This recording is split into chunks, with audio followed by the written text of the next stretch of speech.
औज़ुबिल्लाहिमिनश्शैतानिर्रजीम बिस्मिल्लाहिर्रहमानिर्रहीम। जी अस्सलाम वालेकुम क्लास 9। उम्मीद करती हूँ कि आप सब खैरियत से होंगे। हमने स्टार्ट की हुई exercise number 1.5 question number 1 to 5 हम डिस्कस कर चुके हैं। इन क्वेश्चंस के हमने सब पार्ट्स किए हैं। आज हम करेंगे क्वेश्चन नंबर 6 को डिस्कस। क्वेश्चन नंबर 6 क्या है हमारे पास, इफ़ ए की मैट्रिक्स दी गई है, बी की मैट्रिक्स दी गई है एंड डी की मैट्रिक्स दी गई है, देन वेरीफाई डैट। हमने वेरीफाई करना है। इसके दो पार्ट्स हैं, तो चलिए इसका फर्स्ट पार्ट आज डिस्कस करते हैं। क्या गिवन है हमें, ए बी का whole inverse is equal to B inverse into A inverse. क्या करना था, वेरीफाई करना है क्वेश्चंस को। तो चलिए वेरीफाई करते हैं। लेफ्ट हैंड साइड और राइट हैंड साइड लेकर हम वेरीफाई करते थे।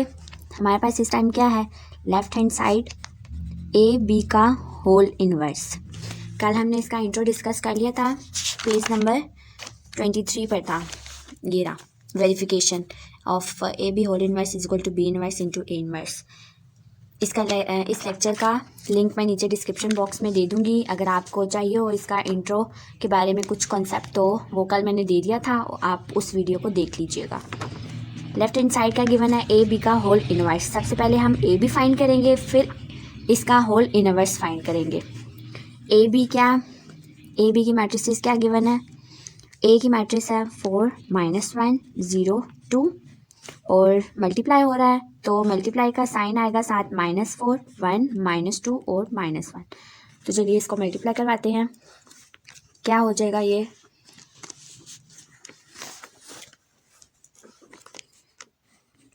फोर -1 मल्टीप्लाई -4 और -4 प्लस 0 2 मल्टीप्लाई 1 1 प्लस नहीं आएगा। अब हम अगली मैट्रिसेस लेंगे, 4 और -1 मल्टीप्लाई -2 और -1 प्लस, अब हम लेंगे 0 और 2 को मल्टीप्लाई -1 और -1।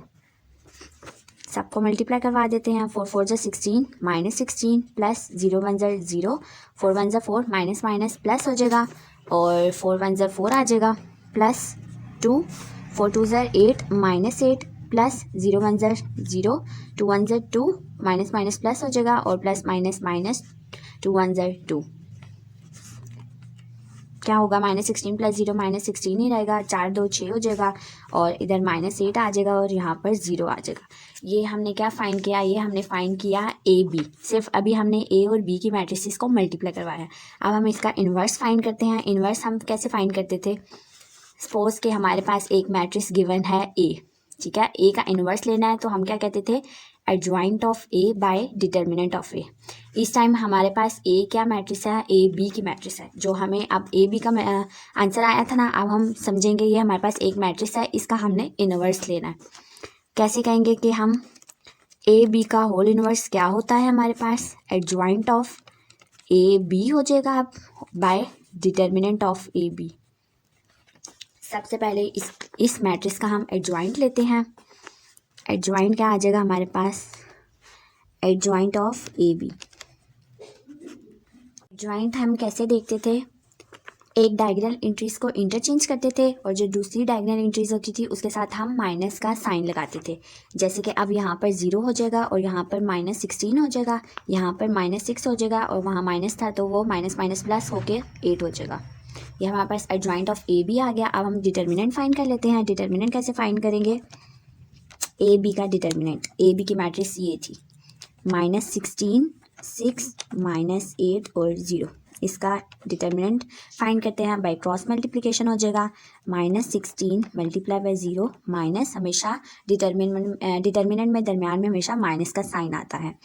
आगे क्या हो जाएगा, 6 multiply by -8, 16 0 jar 0 minus plus 8 6 jar 48। क्या आंसर आएगा, 48। As determinant of AB is not equal to 0, so it is a non-singular matrix. Therefore, the solution is possible. मतलब कि इनवर्स इसका पॉसिबल है। अब हम इसका इनवर्स फाइंड कर लेते हैं। हमने एडजॉइंट फाइंड कर लिया, ए बी और डिटर्मिनेंट भी फाइंड कर लिया। अब हम इनवर्स लेते हैं। इनवर्स कैसे लेंगे, दोबारा से इसको एक दफ़ा लिख लेते हैं। ए बी का inverse is equal to adjoint of A B by determinant of A B. Adjoint की वैल्यू हमारे पास क्या थी, 0 -6, 8 -16 बाय डिटर्मिनेंट हमारे पास क्या आया, डिटर्मिनेंट हमारे पास 48 आया। अब इस सब को हम मल्टीप्लाई करवा देते हैं, इधर ही मैं करवा देती हूँ मल्टीप्लाई। फिर आगे क्या होगा, डिवाइड करना है ना, डिवाइड में 48 था ना, तो हम इसको ऐसे लिख सकते हैं 0/48 -6/48 और 8/48 और -16/48। कटिंग कर लेते हैं, जिस चीज़ की कटिंग होती है, किस किस की कटिंग होती है, 48 डिवाइडेड बाई 6, 8 6 ज़ार 48 या 6 8 ज़ार 48 होता है। इसका फर्स्ट वाले का तो हमारे पास 0 ही आएगा, क्योंकि किसी भी चीज़ को 0 के साथ मल्टीप्लाई या डिवाइड करवा दो या मल्टीप्लाई करवा दो तो आंसर 0 ही आता है।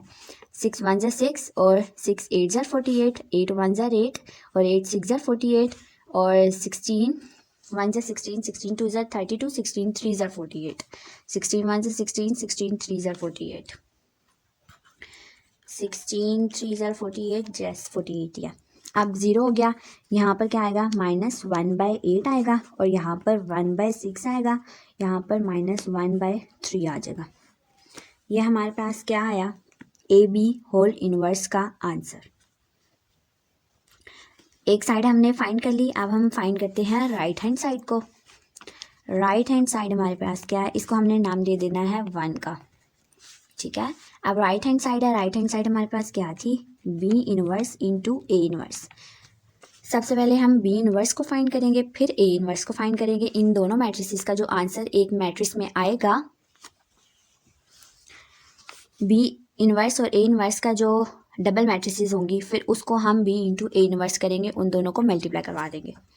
सबसे पहले क्या हमारे पास B इनवर्स है, तो हम सबसे पहले B इनवर्स ही फाइंड करेंगे, ठीक है। अगर हम A लिखेंगे, आप लोगों की आसानी के लिए अगर हम A लिखेंगे तो जब हम नीचे इसको दोबारा से मल्टीप्लाई करवाएंगे ना, तो हमने लिखना है A inverse into B inverse. इसलिए सबसे पहले B इनवर्स फाइंड करो, फिर A इनवर्स को हमेशा फाइंड करो।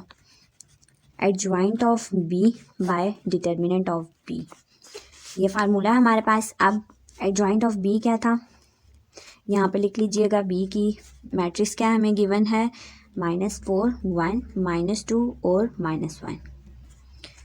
अब एडजॉइंट ऑफ B फाइंड करना है by interchanging one entry, one diagonal entry, और बाय इसमें हम साइन ऐड कर देंगे माइनस का। -1 हो जाएगा, -4 हो जाएगा, -1 हो जाएगा और यहाँ पर 2 हो जाएगा। ये हमारे पास एडजॉइंट ऑफ B आ गया। अब हम इसका ही डिटर्मिनेंट फाइंड कर लेते हैं। डिटर्मिनेंट क्या आएगा, -4 1 -2 और -1 बाय क्रॉस मल्टीप्लिकेशन था। यहाँ पर क्या हो जाएगा, -4 मल्टीप्लाई बाय -1 और माइनस दरमियान में 1 मल्टीप्लाई बाय -2। 4 1 ज़ार 4, माइनस माइनस प्लस हो जाएगा, माइनस माइनस प्लस हो जाएगा और 2 1 ज़ार 2, 4 2 6, 6 नॉट इक्वल टू 0 है। तो हमने पीछे भी स्टेटमेंट्स पढ़ी हुई हैं कि as determinant of B is not equal to 0, so it is a non singular matrix, therefore the solution is possible, inverse possible या सोल्यूशन पॉसिबल। अब हम इसमें ये लगाया हुआ हमने फार्मूला, इसी में इसकी वैल्यूज पुट कर देते हैं। क्या होगा, B inverse is equal to adjoint हमने कहाँ फाइंड किया था, ये हमने एडजॉइंट फाइंड किया हुआ है, -1 2 -4 और बाय 6। क्या हो जाएगा ये, अब -1/6 -1/6 2/6 और -4/6। इसकी कटिंग कर लेते हैं। इनमें से तो कटिंग नहीं हो रही, 2 1 ज़ार 2 2 3 ज़ार 6 2 2 ज़ार 4 2 3 ज़ार 6। B इनवर्स का यहाँ पर आंसर लिखते हैं। क्या आया हमारे पास, -1/6 आया, -1/6 आया और 1/3 आया और -2/3 आया। ये हमारा इस टाइम B इनवर्स आया सिर्फ। अब हम नेक्स्ट पेज पर करते हैं जिसको बाकी का सॉल्व। क्या हो जाएगा हमारे पास, अब A इनवर्स फाइंड करेंगे। इसको मैं यहाँ पर रखती हूँ और शुरू करते हैं। A इनवर्स फाइंड करना है। A इनवर्स क्या होता था, adjoint of A bye determinant of A। अब एडजॉइंट ऑफ A फाइंड करते हैं। सबसे पहले A की मैट्रिक्स लिखेंगे, 4 -1 0 और 2। इसका एडजॉइंट मैं यहाँ पर ले लेती हूँ। Adjoint of A is equal to, यहाँ पर 2 हो जाएगा, यहाँ पर 4 हो जाएगा, यहाँ पर 1 ही रहेगा और यहाँ पर 0 हो जाएगा, क्योंकि अगर यहाँ पर माइनस लगाओ प्लस लगाओ एक ही बात है 0 के साथ। एडजॉइंट भी आ गया। अब हम डिटर्मिनेंट फाइंड कर लेते हैं। डिटर्मिनेंट इस मैट्रिक्स का लेना है, 4 माइनस 1 0 और 2 बाय क्रॉस मल्टीप्लिकेशन करेंगे 4 मल्टीप्लाई बाय 2 और माइनस 1 मल्टीप्लाई बाय 0 क्या हो जाएगा 4 1 4 4 2 8 माइनस माइनस प्लस हो जाएगा और 0 1 0 8 डिटर्मिनेंट नॉट इक्वल टू 0 है। ऐसे ही स्टेटमेंट दोबारा से अगर लिखनी हुई तो लिख लीजिएगा वरना रहने दीजिएगा। डिटर्मिनेंट आ गया। अब हम इन्वर्स फाइंड करेंगे। A inverse is equal to adjoint की हमारे पास ये रही वैल्यू 2104 बाय डिटर्मिनेंट था इधर यहाँ पर 8 आ जाएगा। आगे क्या होगा इसको अब हम बाय की फॉर्म में लिख लेते हैं। 2/8 हो जाएगा, 1/8 हो जाएगा, 0/8 हो जाएगा और 4/8 हो जाएगा। कटिंग कर लेते हैं। 2 1 2 2 4 8 4 1 4 4 2 8। यहाँ पर इसका आंसर लिख लेते हैं। 1/4 है, 1/8 है, 0 है और 1/2 है। क्या आया हमारे पास ए इन्वर्स भी आ गया। हमने बी इन्वर्स भी फाइंड कर लिया। अब हम दोनों को मल्टीप्लाई करवा देते हैं। B inverse into A inverse is equal to B inverse की वैल्यू हमारे पास क्या आई थी। अब मैं इन फ्रैक्शंस वाली फॉर्म को बाय की फॉर्म में हम ऐसे लिखेंगे अपनी आसानी के लिए। -1/6 और 1/3 था, साथ में -2/3 था। ये बी की मैट्रिक्स होगी। अब हम ए की मैट्रिक्स देखते हैं। ए इन्वर्स की 1/4 था, 1/8 था, 0 था और 1/2 था। अब हम इन सब को मल्टीप्लाई करवा देते हैं। बहुत ध्यान से मल्टीप्लिकेशन करवानी है। इज इक्वल टू डालकर सबसे पहले मैं ऐसे इसको लिखती हूँ कॉलम को। -1/6 है, -1/6 है, मल्टीप्लाई बाय मल्टीप्लाई। अब हम क्या लेंगे 1/4 को लेंगे। 1/4 1/4 प्लस आगे क्या थी 1/3 थी और -2/3 थी। मल्टीप्लाई अब हम 1/8 को लेंगे और यहाँ पर भी 1/8 को लेंगे। ये हो गया। अब हम इस मैट्रिक्स को दोबारा से इस कॉलम के साथ रखते हैं। -1/6 है और -1/6 है, मल्टीप्लाई बाय मल्टीप्लाई 0 के साथ करेंगे, प्लस 1/3 और -2/3, मल्टीप्लाई 1/2 और 1/2। सबको मल्टीप्लाई करवाते हैं और एलसीएम लेते हैं अगर आता तो। 1 1 ज़ा 1 -1/6 4 ज़ा 24 प्लस 1 8 3 ज़ा 24। 1 1 ज़ा 1 -1/6 4 ज़ा 24 प्लस -2 8 3 ज़ा 24। आगे क्या है 0 1 ज़ा 0 हो जाएगा, 0/6 प्लस 1/6, 0/6 प्लस -2/6। सॉल्व करते हैं अब सबको हम। ये कैंसिल हो जाएगा और क्या कैंसिल हो रहा है, बस और कुछ नहीं हो रहा है। यहाँ पर 0 आ जाएगा।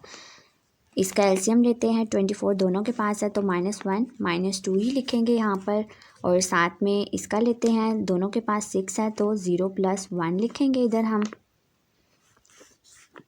6 1 ज़ा 6 था और 6 1 ज़ा 6 था। जब हमने 0 1 ज़ा 0 किया तो 0 ही आया है। दोनों के पास 6 था, हम करेंगे 0 - 2।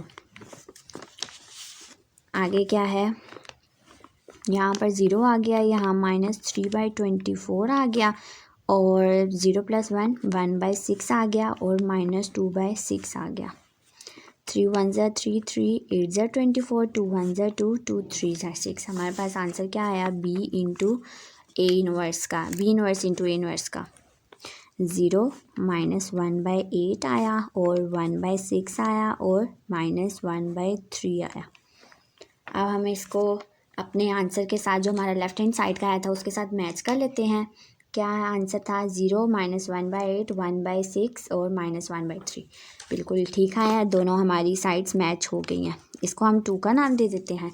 नीचे क्या स्टेटमेंट लिखनी थी हमने, from 1 and 2 it is proved that left hand side equal to right hand side, left hand side equal to right hand side। और left hand side right hand side हमारे पास क्या थी, ए बी का whole inverse is equal to B inverse into A inverse. ये हमारा question solve हो गया। हमने क्या किया, सबसे पहले हमने ए बी का होल इन्वर्स और बी इन्वर्स ए इन्वर्स हमें क्वेश्चन गिवन था। हमने लेफ्ट हैंड साइड ली ए बी का होल इन्वर्स। सबसे पहले ए बी को मल्टीप्लाई करवाया, फिर हमने जो इसकी मैट्रिक्स आई थी उसको हमने कंसीडर किया और फिर ए बी का होल इन्वर्स फाइंड किया। कैसे फाइंड किया? ए बी का होल इन्वर्स था, adjoint of A B by determinant of A B था, एडजॉइंट फाइंड किया, फिर ए बी का डिटर्मिनेंट लिया। डिटर्मिनेंट हमारा 48 आंसर आया। अगर इक्वल टू 0 आता तो हमारा इसका इन्वर्स जो है वो पॉसिबल नहीं था, ए बी का होल इन्वर्स। फिर हमने अंदर वैल्यूज़ को पुट किया और हमारे पास आंसर आ गया, ये रहा। इसको हमने 1 का नाम दे दिया। राइट हैंड साइड थी B inverse into A inverse, B inverse find किया। जैसे हमने बाकी इन्वर्सेस फाइंड किए हैं वैसे बी इन्वर्स फाइंड किया, जॉइंट लिया, डिटर्मिनेंट लिया, बी इन्वर्स को फाइंड किया, हमारे पास ये वैल्यू आई इसकी। फिर हमने क्या फाइंड किया? फिर हमने फाइंड किया ए का इन्वर्स, ए का इन्वर्स फाइंड किया, adjoint of A by determinant A, adjoint find किया, डिटर्मिनेंट फाइंड किया और ये रहा ए इन्वर्स का आंसर। फिर हमने क्या किया? हमने B inverse into A inverse को मल्टीप्लाई करवाया। सबसे पहले बी की मैट्रिक्स लिखी, फिर हमने ए इन्वर्स की मैट्रिक्स लिखी, ठीक है। ये रहा, हमने मल्टीप्लाई करवाया B inverse into A inverse.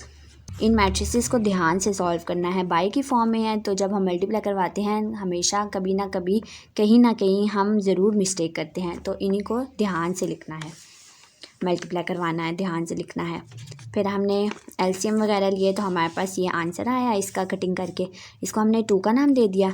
नीचे हमने फिर देखा कि हमारे पास लेफ़्ट हैंड साइड और राइट हैंड साइड जो हैं इनके दोनों के आंसर्स मैच कर रहे हैं या नहीं कर रहे। अगर मैच कर रहे हैं तो हमने कहा from 1 and 2 it is prove that left hand side equal to right hand side A B का whole inverse is equal to B inverse into A inverse.